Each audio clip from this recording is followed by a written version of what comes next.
පිළිගන්නවා Maths Shine Academy වෙත. අද අපි කතා කරනවා කොහොමද ලේසියෙන් අටවරක් චක්‍රය ඉගෙන ගන්නේ කියලා. හරි.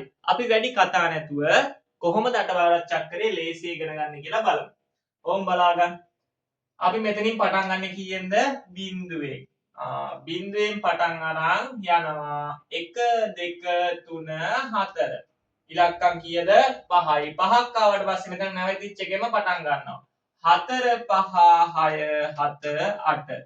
පැහැදිලිද? ඉලක්කම් කීයක් ගියාද? 5ක් ගියා. මේ නැවතිච්ච තැන ඉඳන් පටන් ගත්තා.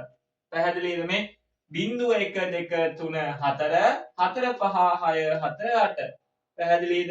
මෙතන ඉලක්කම් 5 නැවතුණා. මෙතන කීයෙන්ද පටන් ගන්නෙ? 8ෙන්. 8 9 10 11 12. නැවතුනේ කීයෙන්ද? 12ෙන්. පටන් ගන්නවා එනම් 12ෙන්. 12 13 14 15 කීයද? 16. පැහැදිලිද? මේ බලන්න. බලන්න ආපු ලස්සන. මේ පැත්තෙත් ඒ විදිහම ඉලක්කම් 5න් 5ට ගිහින් නවතින තැනින් පටන් අරන් ආපහු 5ක් යනවා. බිංදුව 1 2 3 4 නැවතුනේ 4ෙන් ආපහු 5ක් යනවා. 4ෙන් පටන් අරන්. නැවතුනේ 8ෙන් ආපහු 5ක් යනවා. නැවතුනේ 12ෙන් ආපහු 5ක් යනවා. දැන් මේ ඉරි ගහලා තියෙන තැන ඉඳන් උඩට බිංදුවෙන් පටන් අරන් දෙකේ ගුණාකාරය යන්න. බිංදුව 2 4 6 8. සරලයි. මෙතන නැවතුනේ බිංදුව 2 4 6 8. සරලයි. මෙතන නැවතුනේ බිංදුව 2 4 6 8.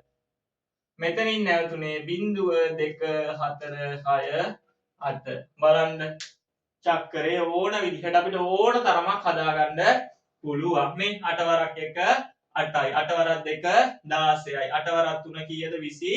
8 වරක් 4 32යි. 8 වරක් 5 40යි. 8 වරක් 6 48යි. 8 වරක් 7 56යි. 8 වරක් 8 64යි. 8 වරක් 9 72යි. 8 වරක් 10 කීයද?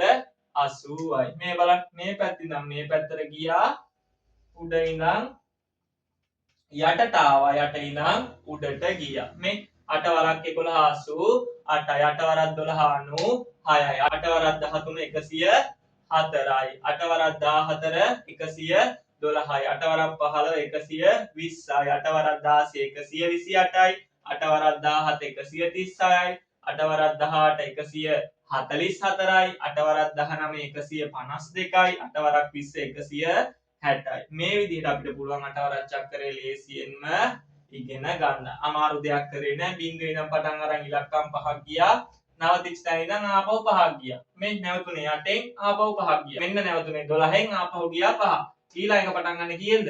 16ෙන්. ආපහු අර විදිහමයි. ඕන තරමක් මේ විදිහට හදාගන්න පුළුවන්. මෙවැනි තවත් වීඩියෝ එකකින් මම ඔබ හමුවට එනකම් අදට සමුගන්නවා. ඔයාලට සුබ දවසක්.